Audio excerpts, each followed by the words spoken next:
नमस्कार, आप देख रहे हैं स्मरणीय समाचार न्यूज और मैं हूं आपके साथ आरती सिंह आजाद। डालते हैं नजर आज की खास खबरों की ओर। भोपाल की नरेला विधानसभा से किन्नर प्रत्याशी घोषित।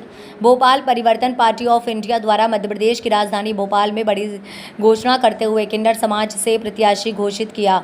मध्य प्रदेश में अब जो भी पॉलिटिकल पार्टी कम कर रही है उनको एक बड़ी चुनौती का सामना करना पड़ेगा। इस दौरान परिवर्तन पार्टी ऑफ इंडिया के राष्ट्रीय अध्यक्ष मोनू महेंद्र सिंह रावत से बातचीत के दौरान उन्होंने कहा कि परिवर्तन पार्टी ऑफ इंडिया देश के 22 राज्यों में काम कर रही है और परिवर्तन पार्टी ऑफ इंडिया का उद्देश्य है कि देश में सभी जाति धर्म वर्ग के लोगों को मौका देने का काम कर रही है। और आज इसी क्रम में किन्नर समाज से काफ़ी प्रभावशाली देवी रानी को पार्टी द्वारा प्रत्याशी घोषित किया गया है और उन्होंने कहा कि बहुत जल्द प्रदेश में एक नया बदलाव देखने को मिलेगा। इस अवसर पर पार्टी के राष्ट्रीय उपाध्यक्ष अक्षय गोठी, बुद्धिस्ट धर्मगुरु बनते भूषण, प्रदेश महासचिव संतोष परिहार, प्रदेश सचिव गंगाधर बारस्कर, प्रदेश उपाध्यक्ष कमलेश गुप्ता, महिला मोर्चा प्रदेश अध्यक्ष विनीत जॉर्ज एवं भोपाल उत्तर विधानसभा प्रत्याशी मजलूम हुसैन जैनी भाई अन्य कार्यकर्ता उपस्थित रहे। जी नमस्कार, मैं देवी रानी भोपाल मंगलवारे से हूँ। मेरा नाम देवी रानी है, मैं भोपाल से। आज आपने परिवर्तन पार्टी ऑफ इंडिया ज्वाइन किया है आपने, तो किससे प्रेरणा लेके आपने ज्वाइन किया है? किससे प्रेरणा लेके आपने पार्टी ज्वाइन की? जी प्रेरणा तो खैर किसी से लिए नहीं, मैंने अपने मेरे मन ने कहा था कि ज्वाइन कर लो, क्योंकि हम भी चाहते हैं देश के लिए कुछ करना। वैसे तो कुछ कर नहीं सकते, शायद ऊपर वाले ने हमें यही रास्ता दिखाया कि समाज में आए, समाज के लिए कुछ ऐसा काम करें कि लोग बाग सोचते ना, ये लेडीज़ भी बन गई, उनने भी क्या करा, जेंट्स भी पार्षद विधायक बन गए, उनने क्या करा, तो हम भी सोचते एक मौका हमें भी मिलना चाहिए ना, कि हम भी कुछ समाज को करके दिखाना चाहते हैं कि हम भी किसी से पीछे नहीं हैं। जैसे भी बहुत सी पार्टियाँ हैं, कांग्रेस है, बीजेपी, समाजवादी, बहुजन समाज पार्टी, सब छोड़कर आपने ये पार्टी क्यों चुना? ये कांग्रेस और बीजेपी पार्टी इसलिए ये चीज़ें नहीं चुनी क्योंकि ये तो आपस में खुद ही लड़ जाती हैं। क्यों अलग से अलग करो, कुछ अलग पहचान बनाओ, लक्ष्य भी आप सबको ही पता है कांग्रेस और बीजेपी दो लड़ते हैं आपस में। तो हमने सोचा कुछ ये पार्टी ज्वाइन करो तो इससे शायद अपन समाज में कुछ हट के आए, अलग से आए। ये पार्टी तो नॉर्मली कोई नाम कांग्रेस का भी डूबा हुआ, नाम वो बीजेपी का भी वैसा ही है, इसलिए ये पार्टी ज्वाइन। तो समाज में किन मुद्दों को लेके जाएंगे आप समाज के बीच में? समाज में तो काफ़ी मुद्दों को, शिक्षा से लेके देखो आजकल बहन बेटियां सुरक्षित नहीं है ना, शिक्षा के लिए भी बच्चे बहुत परेशान, गरीब लोग अपने बच्चों को कैसे पढ़ा पा रहे हैं, कोई देखने वाला है, बेचारे बर्तन मांजते हैं। प्राइवेट स्कूलों की फीस इतनी भारी है कि इस टाइम पे बच्चे को पढ़ाने में बड़ा सोचना पड़ता है ना। और फिर स्कूल, स्वास्थ्य व्यवस्था, सब चीज़ों को लेकर काफ़ी मुद्दे हैं जिन पे हम लोग चर्चा भी करेंगे और उन मुद्दों पे खड़े भी उतरेंगे। अगर आप चुनाव जीत के आ जाती हैं तो सबसे पहला काम क्या करेंगे आप? सबसे पहले तो चुनाव जीत के आते सबसे पहले मेरे गुरु का आशीर्वाद लूँगी। उसके बाद सबसे अच्छा काम शिक्षा पे ध्यान देना चाहिए बच्चों की, क्योंकि बहुत बच्चे ऐसे ये रोडों पर घूम रहे हैं, भीख मांग रहे हैं। छोटे छोटे बच्चों को देख के हमको भी तरस आता है। और घर घर में इतनी गरीबी कि अपने बच्चों को पढ़ा नहीं पा रहे, उनको छोटी सी उम्र से काम पे लगा देते हैं। जो पहले कहा जाता था कि वो छोटे बच्चों को काम पे नहीं रखा जाएगा, कुछ नहीं, सब ये चूतिया बनाया जाता है। आजकल छोटे छोटे बच्चे दुकानों पे बर्तन धो रहे हैं, मैकेनिकों की दुकान पे, इन सब पे रोक लगा के उनको शिक्षा दिलानी चाहिए सबसे पहले तो। आपके सामने बहुत समस्याएं हैं, जैसा आपको बताया, स्वास्थ्य है, शिक्षा है, बेरोजगारी है, अपराध है, बाल अपराध है। आखिर इतनी समस्याओं से इतनी सरकार जो चली आ रही है वो क्यों इस पर लगाम लगा पा रही है? सरकार क्या लगाम लगाएगी? जैसे अगर बीजेपी का कोई नेता के लड़के ने कुछ गलत काम कर दिया, अगर वो थाने में सामने वाली पार्टी रिपोर्ट डालने जाएगी, इधर से वो नेता फ़ोन लगा देगा, है ना। इधर अगर कांग्रेस के विधायक की तरफ से कोई व्यक्ति ने कर दिया तो कांग्रेस का विधायक फ़ोन लगा देगा, तो जो व्यक्ति रिपोर्ट डालने जाएगा उसकी सुनवाई कहाँ होगी? तो ये इससे अपराध और बढ़ते आए हैं, इससे घटे नहीं रहे। और हम लोग अगर उतरेंगे, चाहे वो हमारा सगाई भाई क्यों, अगर कोई गलत, उसकी तरफदारी करेंगे कि इसने गलत नहीं किया।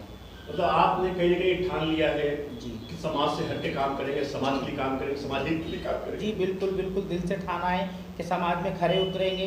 क्योंकि लोग बाग बताते हैं उन्हें, देखो आदमी और औरतें विधायक भी बने, औरतें भी विधायक बनी, या एक हमें भी मौका मिल रहा है, तो हम तो अपने उस पर खड़े ही उतरेंगे ना। कई कमला बुआ किन्नर विधायक बनी थी, महापौर बनी थी, उनने भी पूरी तरह से खड़े उतरी, समाज के लिए अपने जियो जान एक कर दिया था। तो उसी तरह हम भी पार्टी से जीतेंगे तो हम भी अपना जियो जान एक करेंगे। आपसे आखिरी सवाल ले लेते हैं आपसे। अभी ये चल रहा है, जो सरकार चल रही है वो महिलाओं को दे रही है, योजना दे रही है, सब लाठी पहना, कांग्रेस के लिए हम 1500 देंगे, 3000 देंगे, 5000 देंगे, इसको किस रूप में देंगे? ये तो सिर्फ वो 4 दिन की चांदनी फिर अंधेरी रात है। और जब तक चुनाव नहीं है, जब तक 1000 भी मिलेंगे, 3000 भी मिलेंगे, 1500 भी मिलेंगे, 500 भी मिलेंगे। चुनाव जीतने के बाद ना तो 500 मिलेंगे ना 1500 मिलेंगे। ना वो कांग्रेस दे रही ना बीजेपी दे रही। गरीबों का खून चूस के उन्हीं को पिला रहे हैं और क्या कर रहे हैं। विधानसभा की प्रत्याशी घोषित कर दिया सर। आप भोपाल में एक नया इतिहास लिखने जा रहे हैं, इनको अपना उम्मीदवार बनाया है। इसके क्या बताना चाहते हैं समाज को आप? देखिए, समाज को अभी तक ये पॉलिटिकल पार्टियां हैं सिर्फ अपने बच्चों को मौका देने का काम करती हैं। और परिवर्तन पार्टी ऑफ इंडिया का उद्देश्य है कि देश में सभी जाति और धर्मों के लोगों को, सभी वर्ग के लोगों को साथ में लेकर के आगे बढ़ा जाए और देश में एक नया बदलाव परिवर्तन लेकर के। सर, क्या जो परिवर्तन आपके पार्टी का नाम है, क्या इसी को आपने अपना उद्देश्य बना के काम करना है? बिल्कुल, क्योंकि परिवर्तन ही संसार का नियम है और परिवर्तन होना चाहिए।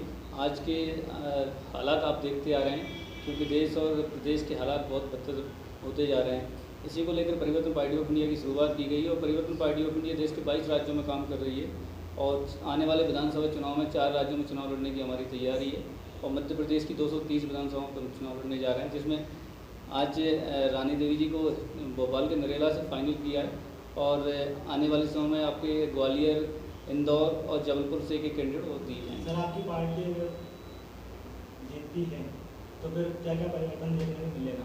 देखिए, स्वास्थ्य, शिक्षा, सभी परिवर्तन आपको देखने को मिलेगा। सर, अभी ये देखा जा रहा है कि सारी पार्टियां आपस में घमासान लड़ाई लड़ रही हैं, लेकिन आप जो है डेली एक नए नए विधानसभा क्षेत्र को फाइनल करते हुए जा रहे हैं। ये मान लिया जाए कि अगली सरकार आपकी बन रही है। देखिए, ये तो जनता जनार्दन है और जनता को तय करना है कि किसको सदन में भेजना है और अपना प्रतिनिधि चुन के भेजना है और अपनी सेवा कराना है, किससे कराना है। ये सरकार के प्रति लोगों को बहुत आक्रोश है, उस आक्रोश का कैसे अपनी तरफ बदलेगा, वो वोट में बदलेगा? देखिए, उन लोगों ने सिर्फ जनता को शोषण करने का काम किया है। इतने वर्षों से, करीब 75 साल होने जा रहे हैं, उसके बाद भी उन्होंने शोषण के अलावा कुछ भी नहीं किया। जाति और धर्म में लोगों को लड़ाने का काम किया है। परिवर्तन पार्टी ऑफ इंडिया जनहित के लिए कार्य करेगी और उसी दिशा में काम करेगी। अभी मोदी जी एक नया कोड लेके आ रहे हैं, क्या उसका समर्थन करते हैं या विरोध करते हैं?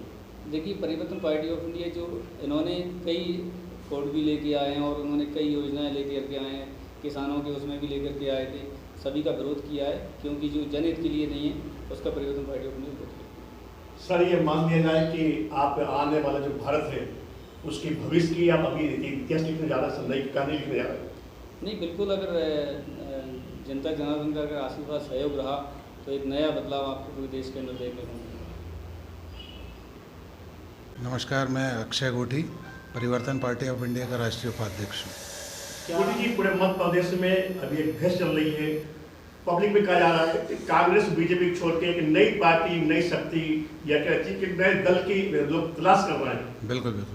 उस स्थान पे आप परिवर्तन पार्टी ऑफ इंडिया को लेकर आए हैं जी, तो क्या ये मान लिया जाए कि लोगों की खोज खत्म हो गई? बिल्कुल बिल्कुल, जरूर। प्रदेश में जो एक बदलाव की बयार चल रही थी, उसमें परिवर्तन पार्टी जो है एक बहुत बढ़िया ऑप्शन बन के उभर रहा है। सभी जगह अभी हम लोगों का रुझान बहुत देखने मिल रहा है। ये देखा जा रहा है कि पार्टी प्रत्याशी चयन में भी आप हर पार्टी से अलग हट के जा रहे हैं, तो ये जो आपके दिमाग में जो स्कीम चल रही है, प्लान, इसलिए क्या प्लान है सर? ये बिल्कुल बिल्कुल, सर्व समाज को प्रतिनिधित्व दे के बगैर कोई भेदभाव करके हम प्रत्याशी दे रहे हैं। क्योंकि जो कांग्रेस और बीजेपी और दूसरी जो राजनीतिक दल है वो सिर्फ बातें करती हैं कि थर्ड जेंडर और महिलाएं और ये वो, लेकिन आप कहीं ना कहीं अभी उस पर काम कर रहे हैं। बिल्कुल, जरूर जरूर। आज जो देवी रानी जी ने हमारी पार्टी को ज्वाइन किया, आज एक नया इतिहास भोपाल में बनने जा रहा है और आगे भी इतिहास आगे बढ़ेगा।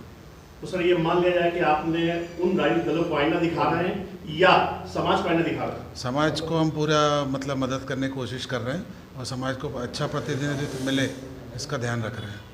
आप तो फिल्म के निर्माता, निर्देशक सब कुछ हैं। जी जी। आप तो समाज को ही एक आईना बना के दिखाते हैं लोगों को। जी। ये मान लिया जाए कि वो जो एक आइडिया टेक्नोलॉजी जो है उसी को आप राजनीति में उतार रहे हैं? बिल्कुल बिल्कुल, फिल्म जो है वो समाज का ही एक माध्यम होता है प्रस्तुत करने का, और उसी आइडियोलॉजी को हम आगे बढ़ा रहे हैं। तो सर, आप समाज को क्या मैसेज देना चाहते हो? हम समाज को ये मैसेज देना चाहते हैं कि आपको एक बहुत बढ़िया मौका मिला है परिवर्तन का। आप अगर सहयोग करेंगे तो ज़रूर हम आपकी सेवा अच्छे से कर पाएंगे। जय भीम। सब साथियों को और आज विशेष तौर से हमारी पार्टी की ओर देवी रानी जी आई है, इनको मैं हार्दिक शुभेच्छा देता हूँ। और मैं खुद बनते बुद्धभूषण के नाम से निरंतर 50 साल से समाज की सेवा कर रहा हूँ और पार्टी ने मुझे भी मौका दिया कि आप दक्षिण पश्चिम से खड़े हो जाइए। अब देखते हैं जैन सौलाव की बात ही है कि पब्लिक अपने को कितना चॉइस करती और कितना नहीं करती। अभी ये लहर किधर जाएगी ये कोई नहीं बता पा रहा, लेकिन ये एक लहर ऐसी बनेगी ताकि पूरे पार्टी के पूरे तो नहीं आएंगे लेकिन 6 तो जरूर आएंगे। बनते जी, जिस विधानसभा सीट से आप चुनाव लड़ने जा रहे हैं जी, वहाँ पे हमेशा कांग्रेस बीजेपी का कब्जा रहा है। देखो ये तो कांग्रेस और बीजेपी ये दोनों एक ही है, अलग नहीं है। ये दोनों चेहरे एक ही है। इनका चेहरे का नकाब उतारने के लिए ऐसी स्थिति आ रही है। मुझे खुद पब्लिक ने बोला, मेरे जगह जगह घर घर के डोर टू डोर कार्यक्रम चलते हैं और मैं हमेशा जाता हूँ। हर प्रोग्राम में मैं उनका स्वागत करता हूँ और वो मुझे बुलाते हैं। तो उनकी चर्चा मैंने सुन के, जैसे हमारे देवी राजी ने बोला कि शिक्षा, स्वास्थ्य, बेरोजगारी और ऐसे कई मुद्दे हैं। रोड निकलने के लिए नहीं है, लाइट की बहुत सी दिक्कत है, पानी की दिक्कत है, लेकिन दिक्कत होने के बाद भी पब्लिक चुपचाप है। पब्लिक इसलिए मजबूर है, उनके सामने तीसरा ऑप्शन नहीं था। अब अगर ये तीसरा ऑप्शन अगर आ गया तो तीसरे ऑप्शन का जरूर भविष्य उज्जवल होगा। ये अभी जैन सैलाव के ऊपर है। अभी अपन इसमें कोई भी कैंडिडेट नहीं बता सकता, लेकिन हम इतना बता सकते हैं कि 99% अब 6 सीटें लेके आ जाएंगे। फिलहाल इतना ही। खबरें भी और भी हैं, बने रहे हमारे साथ और देखते रहें स्मरणीय समाचार न्यूज। नमस्कार।